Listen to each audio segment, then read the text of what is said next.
दानोळी गावठी दारू अड्ड्यावर पोलिसांची कारवाई। दानोळी तालुका शिरोळीतील गावठी दारू अड्ड्यावर जयसिंगपूर पोलिसांनी छापा टाकून मोठ्या प्रमाणावर दारू व साहित्य जप्त केलं।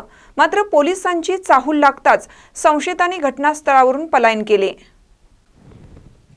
या कारवाईत पोलिसांनी अंदाजे 27,600 किमतीचा मुद्देमाल जप्त केला।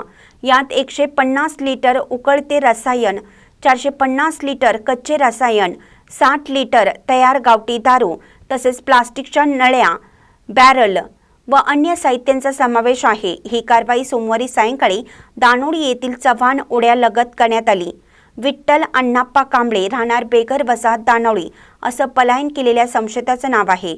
या प्रकरणी पोलीस हवालदार वैभव सूर्यवंशी यांच्या फिर्यादीवरून गुन्हा दाखल करण्यात आला आहे। महानकरी न्यूजसाठी इजाज खान पठाण, जयसिंगपूर। ताज्या बातम्यांसाठी महानकरीला सबस्क्राइब करा आणि बेल आयकॉनला क्लिक करा।